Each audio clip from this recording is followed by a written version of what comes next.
Hey mass welcome back to our channel. This is fan of anime Telugu. నేను ఈ రోజు వీడియోలో అయితే రికార్డ్స్ ఆఫ్ రాగ్నరాక్ ఎపిసోడ్ 8 ని తెలుగులో కంప్లీట్ క్లియర్ గా అయితే ఎక్స్ప్లెయిన్ చేయబోతున్నా. గైస్, అంతకంటే ముందు మన వీడియో చూస్తున్న వాళ్ళందరూ వీడియోకి లైక్ చేసి మన ఛానల్ కి అయితే సబ్స్క్రైబ్ చేసేయండి. అండ్ గైస్, ఇంకా ఎవరైనా ఎపిసోడ్ 7 ఎక్స్ప్లెనేషన్ చూడలేదంటే మన ఛానల్ ఓపెన్ చేసి వీడియో చూడండి, తర్వాత ఈ వీడియో చూడండి, అప్పుడే అర్థమవుతుంది. ఓకే, ఇంకా ఆలస్యం లేకుండా ఎక్స్ప్లెనేషన్ అయితే స్టార్ట్ చేసేద్దాం. లాస్ట్ ఎపిసోడ్ లాస్ట్ లో అయితే మన జియూస్ తన ఫైనల్ ఫామ్ ని రివీల్ చేస్తాడు కదా, దానికైతే ఇప్పుడు కంటిన్యూయేషన్. మాస్ ఆ ఫామ్ వల్ల వచ్చే ఇంటెన్స్ ప్రెషర్ అయితే మన అరేస్ ఫీల్ అవుతూ ఉంటాడు. అండ్ మన అరేస్ అయితే జియూస్ ని ఆ ఫామ్ లో ఇంతకు ముందు ఎప్పుడు చూసైతే ఉండడు. అప్పుడే మన హెర్మిస్ జియూస్ ఆ ఫామ్ ని 12 లేదా 13 మినిట్స్ కన్నా ఎక్కువ సేపు యూస్ చేయలేదనేసి మనసులో అంటూ ఉంటాడు. అంటే మన జియూస్ స్టామినాతో ఆ ఫామ్ ని 12 లేదా 13 మినిట్స్ మాత్రమే వాడగలడనేసి చెప్తున్నాడు. అండ్ దాంతో పాటు మన జియూస్ ఆ ఫామ్ లో ఎన్ని అటాక్స్ అయితే ఎదుర్కొంటాడో ఆ ఫామ్ కంప్లీట్ అయిన తర్వాత మన జియూస్ కి దానికి డబుల్ డ్యామేజ్ అయితే తగులుతుంది. దాన్ని బట్టి ఆ ఫామ్ లో మన జియూస్ కి ఎన్ని ప్లస్ పాయింట్స్ ఉన్నాయో అదేమైనా మైనస్ పాయింట్స్ కూడా ఉన్నాయి. అప్పుడే మన లార్డ్ శివ సూపర్ గ్రామ్స్ ను అసలు తగ్గకనేసి చీర్ చేస్తూ ఉంటాడు. ఈ ఫామ్ లో మన జియూస్ పవర్స్ అయితే సింపుల్. మన జియూస్ తన మజిల్స్ మొత్తాన్ని ఫుల్ పవర్ తో కంప్రెస్ చేసేసి బాడీ మొత్తం అమేజింగ్ అమౌంట్ ఆఫ్ ఎనర్జీతో నింపేస్తాడు. ఇక ఫైట్ కంటిన్యూ అవుతుంది. మన జియూస్ తన అమేజింగ్ మజిల్ స్ట్రెంత్ తో ఆడమ్ ని అటాక్ చేయడానికి అయితే వెళ్తాడు. కానీ సేమ్ టు సేమ్ మన ఆడమ్ తన డివైన్ రిఫ్లెక్షన్ ఎబిలిటీని వాడి జియూస్ నైతే గట్టిగా పని చేస్తూ ఉంటాడు. పక్క నుండి మన గోల్ అయితే ఇంక్రెడిబుల్. జియూస్ ఎంత ట్రై చేసినా కూడా మన ఆడమ్ ఇప్పుడు వేరే లెవెల్ ఫామ్ లో అయితే ఉన్నాడు అని అయితే అంటుంది. ఆడమ్ డివైన్ రిఫ్లెక్షన్ ఎబిలిటీని కంటిన్యూస్ గా యూజ్ చేసి తన బాడీ ఓవర్ హీట్ అయిపోయి నోస్ నుండి బ్లీడింగ్ అవ్వడం అయితే స్టార్ట్ అవుతుంది. దానికి అర్థం మన ఆడమ్ అయితే తన లిమిట్ కి అయితే వచ్చేసాడు. అప్పుడే మన జియూస్ మజిల్స్ నుండి కూడా బ్లీడింగ్ అవడం అయితే స్టార్ట్ అవుతుంది. దానికి అర్థం మన ఆడమ్ బాడీతో పాటు మన జియూస్ బాడీ కూడా లిమిట్ కి వచ్చేసింది. అప్పుడే మన అరేస్ పక్క నుండి నేను ఇంత మంచి ఫైట్ ఎప్పుడు చూడలేదనేసి ఆనంద బాష్పాలు కారుస్తూ ఉంటాడు. అప్పుడే మన లార్డ్ శివ లేసి, హే ముస్లోడా, ఏది ఏమైనా కూడా నువ్వు గివ్ అప్ అయితే ఇవ్వకు అని అయితే అంటాడు. అప్పుడే మన ఆడమ్ జియూస్ అయితే పనిచేస్తాడు. అప్పుడు జియూస్ బ్లడ్ వచ్చి ఆడమ్ డివైన్ రిఫ్లెక్షన్ వాడుతున్న ఐలో అయితే పడుతుంది. దానివల్ల మన Adam eyes, ears and nose నుండి బ్లీడింగ్ అయితే స్టార్ట్ అవుతుంది. దాన్ని బెనిఫిట్ గా తీసుకొని మన జియూస్ ఆడమ్ అయితే వేరే లెవెల్లో పనిచేస్తూ ఉంటాడు.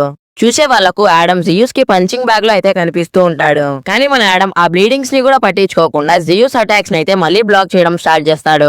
కానీ అప్పుడే మన ఆడమ్ కంటిన్యూస్ గా డివైన్ రిఫ్లెక్షన్ ని యూస్ చేసి మన ఆడమ్ కంప్లీట్ బ్లైండ్ అయితే అయిపోతాడు. దాన్ని అడ్వాంటేజ్ గా తీసుకొని మన జియూస్ డివైన్ యాక్స్ అటాక్ ని అయితే ఫుల్ పవర్ తో మన ఆడమ్ పైకి లాంచ్ చేస్తాడు.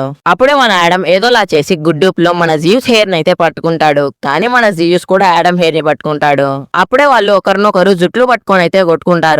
అప్పుడే మన జియూస్ మోకాళ్ళ పైన అయితే పడిపోతాడు. దాని కామెంటేటర్ అయితే ఆడమ్ కి విన్ ఇచ్చేద్దామని అయితే అనుకుంటాడు. అప్పుడే హ్యూమానిటీలో అందరూ ఫస్ట్ మ్యాచ్ గెలిచేసినాం అనేసి ఫుల్ ఖుష్ లోకి అయితే వెళ్ళిపోతారు.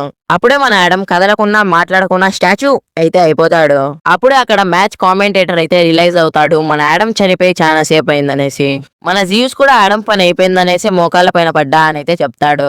అప్పుడే మన హ్యూమానిటీ ఫ్యాన్స్ మొత్తం బాధ నుండి దుఃఖంలోకి, దుఃఖం నుండి బాధలోకి అయితే వెళ్ళడం స్టార్ట్ చేస్తారు.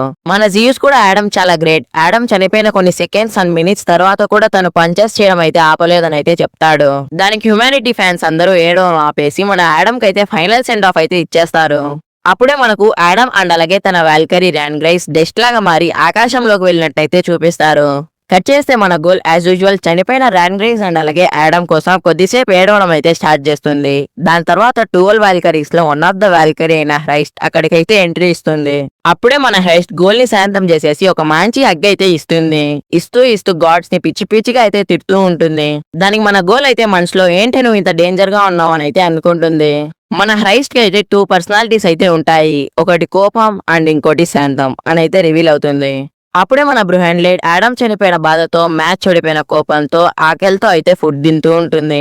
ఇన్ని mixed emotions records of Ragnarok మొత్తంలో మన బ్రూహెన్లైట్ దగ్గర ఒకటే అనుకుంటా ఉండేది. తింటూ నెక్స్ట్ మ్యాచ్ కి నేను పొసైడాన్ని పంపిద్దాం అనుకుంటున్నా, మీరేమంటారు అనేసి గోల్వాన్ అని అయితే అడుగుతుంది. అప్పుడే అక్కడికి ఒక పర్సన్ వచ్చేసి మన బ్రూహెన్లైట్ తో షుడ్ ఐ గో నెక్స్ట్ అని అయితే అంటాడు. దానికి మన బ్రూహెన్లైట్ అయితే ఎవరు సార్ మీరు అని అయితే ఆ పర్సన్ తో అంటుంది. దానికి ఆ పర్సన్ అయితే నా పేరు కోజిరో ససాకి, నేను జపాన్ నుండి అయితే వస్తున్నా అని అయితే బ్రూహెన్లైట్ కి చెప్తుంది. దానికి గోల్వాన్ అంతా ఏంటి నువ్వు కోజిరో ససాకివా, ఫోటోలు అంత యంగా ఉన్నావు, ఇప్పుడేంటి ఇంత ముసిలిగా ఉన్నావు అయితే అని అయితే అడుగుతుంది. దానితో పాటు మిమ్మల్ని మేము పీక్ అండ్ ప్రైమ్ వర్షన్ లోనే కదా సమన్ చేసేది, కానీ నువ్వేంటి ఇంత ఓల్డ్ గా ఉన్నావు అని కూడా అడుగుతుంది. దానికి మన కోజిరో ససాకే స్టైల్ గా మిల్క్ బకెట్ ని పట్టుకొని నేను ముసిలోన్ అయిపోయినప్పుడే ఎక్కువ స్ట్రాంగ్ గా ఉన్నా అని అయితే చెప్తాడు. దానికి మన వాళ్ళంతా అప్పుడు షాక్ అయి షేక్ అయిపోతారు, అది వేరే విషయం. దాంట్లో ఇక ఎపిసోడ్ అయితే ఖతం. హ్యూమన్ సైడ్ నుండి అయితే కంటెస్టెంట్ వచ్చేసాడు. ఇక నెక్స్ట్ ఎపిసోడ్ లో అయితే గాడ్ సైడ్ నుండి ఎవరు కంటెస్టెంట్ చూద్దాం. ఇక ఈ ఎపిసోడ్ అయితే ఖతం. నెక్స్ట్ ఎపిసోడ్ తో మళ్ళీ కలుసుకుందాం. అంతవరకు బాయ్.